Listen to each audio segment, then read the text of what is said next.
Hi, thanks very much for joining me for another Marketing Monday for Mediators and Arbitrators. My name is Natalie Armstrong-Motin with Marketing Resolution. Today, we want to talk about 5 ways to make your mediation practice stand out. It's not always easy to set yourself apart from all of the folks that are in our space now. So we want to sort of intentionally look at the ways that you can make your practice different than your competitors. The marketplace for ADR services now is it's much more competitive than it was when I first opened my tiny little office space in Santa Monica, California, almost 25 years ago. But personally, I kind of like it that way. I enjoy healthy competition. I find that it drives me to do better. It pushes me, it motivates me in a really good way. I like board games. I like sports. I like puzzle solving. And so entrepreneurship for me has always been fun. I really like this aspect of business strategy for our practices. I like helping my clients find their way through the maze, through the puzzle. So, having an open marketplace and healthy competition means that our prospective clients, our clients, have access to lots and lots of really great mediators and arbitrators. And that's a good thing. That's good for our industry, much better than what the reverse could be. But with more and more professionals entering the resolution industry, it's really important, probably now more than ever before, that you make your services and your practice stand sort of head and shoulders above the rest. And there are kind of 5 key points that I want to hit on to help you do that. And the first one that we want to, the first one that we want to take a look at is reviewing your competition. Now, this could be your actual competition, your perceived competition. You could look at someone who occupies your same space, but maybe in another jurisdiction. So look at your competition. And when I say, you want to look at your competition, I mean that, what does their website look like? What services specifically do they offer? What fees do they charge? Do they really define well what their specific niche in the target market is? How engaged are they with their viewers, their readers, their listeners? What mediums are they using to communicate? What language are they using to communicate? On what social media platforms do they post? How often? Is it graphics? Is it created content? Is it curated content?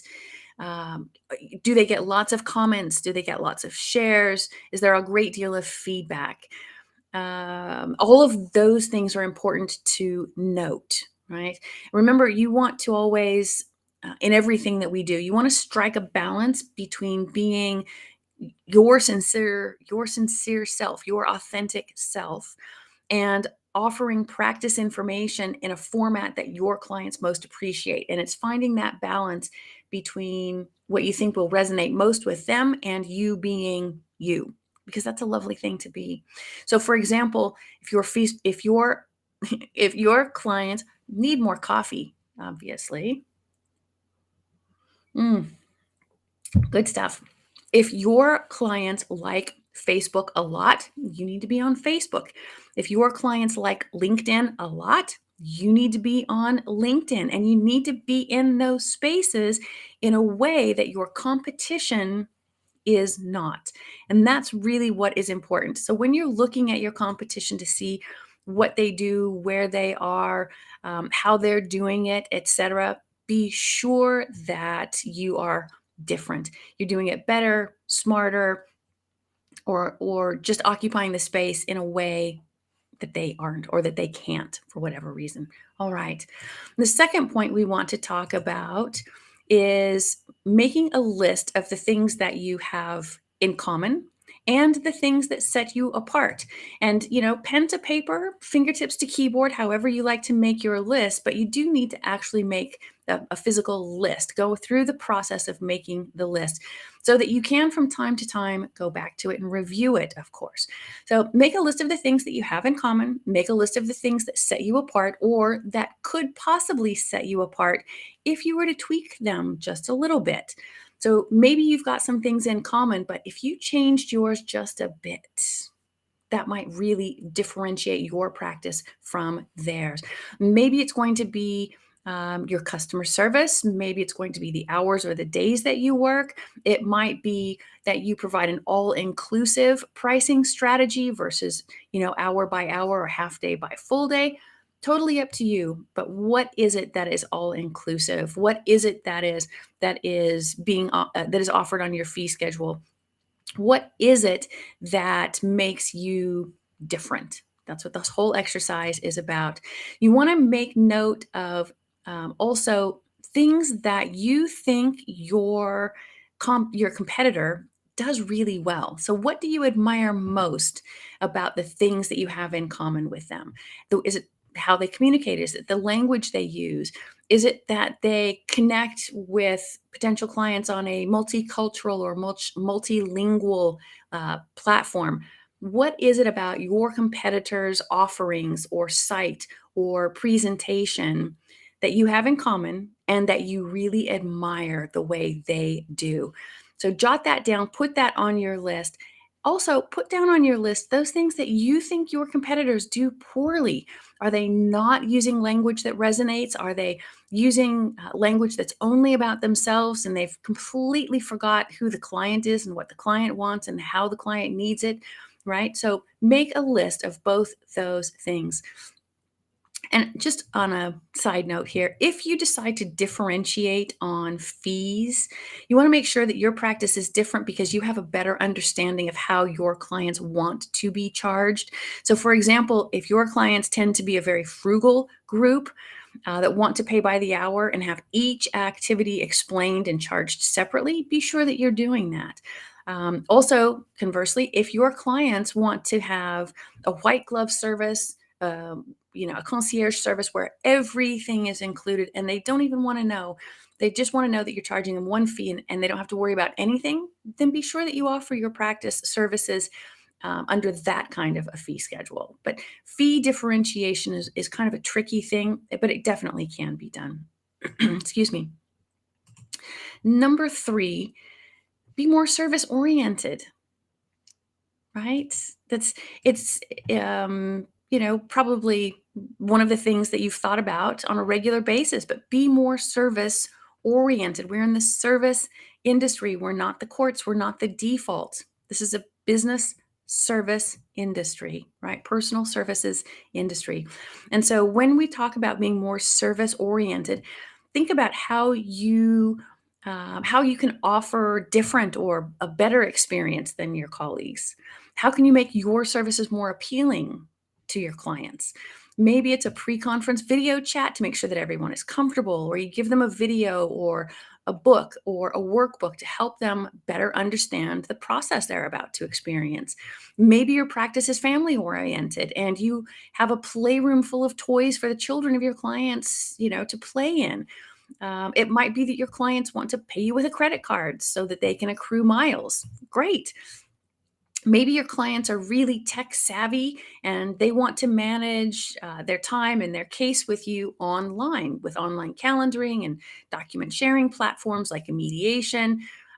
If so, be sure that your practice is tech savvy enough for them so that they feel comfortable, that they feel confident in your practice. Other clients might want to know what your practice makes uh, efforts in to be more green, to be more responsible. If that's really important to your clients, then go green. The point is making things not only the best, but the easiest for your clients to use your service is also one of the ways that you can set your practice apart from your competitors. That one is kind of fun. How can your service be different, better, unique? That one's a good fun one. I like that one, number 3. Number 4 on our list is connecting with people on a personal yet professional level, because this builds strong relationships. We've talked about this before on Marketing Monday, and the fact is that people only hire us when they get to know us, they know that they can like us, and that they can trust us with their case or with their clients, with the parties. So connecting with people on a personal but still professional level builds strong relationships. Keeping in touch with past clients, it's not just about marketing, but relationship building, because this is important. They are your primary source of referrals, right? So reaching out, meeting new people who are within your primary, secondary, or even tertiary target markets, or maybe even the gatekeepers or other sources of referral, it's really important. So you want to make a list of the associations or organizations to which your potential clients and all of those sources of referral are involved. Where do they belong? Where do they network? Where do they go for information and education? And you want to be there, and you want to be involved. Don't just show up and stand quietly up against a wall, or sit at a table in a corner. Get involved. Be active. Attend the events, actively network, write articles for the groups and the associations, be their public speaker, train them, network with them, volunteer for their board of directors. Get involved, be a resource. That's number 4. Number 5, it shouldn't need to be said, but it makes the list because it really is important. And that is, obviously, do a good job, right? Again, we're not the court. So people choose us as the alternative. And if we don't give them a good service, they badmouth us, they badmouth our industry. You're not doing anybody any favors by taking a case that really is not in your wheelhouse.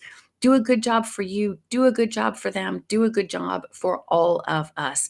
Um, our clients definitely know when we're giving them our all, or when we're just phoning it in, or when we're attempting to fake it, or etc. They know, they feel it, they sense it.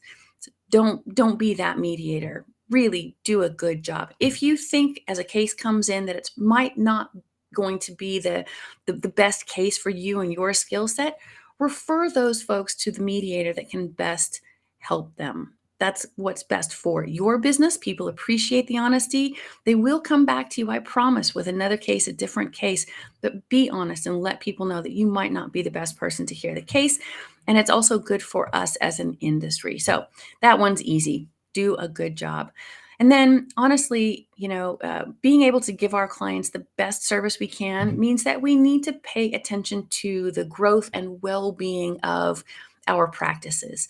It's just as important for us to be well, for us to get some exercise and eat healthfully and find activities that feed our passions, so that we can be good business people, so that we can concentrate more on our practice and less on our competition. So now, this list of 5 that we've talked about today, how often do you need to go through this list? Maybe once a year. Year end, year beginning, summertime, spring break, whatever you feel like. But today might be a great day for you to sit down and spend just a few minutes and look at your competition and see how you can set yourself apart. See how you can be better. See how you can be different. See how you can tweak things a little bit. Maybe concentrate more on your client or your prospective client than yourself, and in that way be different. But today's a good day to get started. So check the chat here. Hi, David, Rodrigo, Mohammed. Thank you all so much for logging in. Rodrigo says, great point. There can sometimes be a little difference in fees and experience, but providing excellent service can separate you from a crowd. I think that's exactly right. But that's not the only way you can differentiate yourself. So really think about how you can be better, be different, and then capitalize on those opportunities. And don't forget, make note of those things that your competition does poorly, and then really run with it. All right. Well, that's it for me today. This is Marketing Monday for Mediators and Arbitrators, and I really appreciate your time with me today. I look forward to seeing you next week. Take care. Be good humans.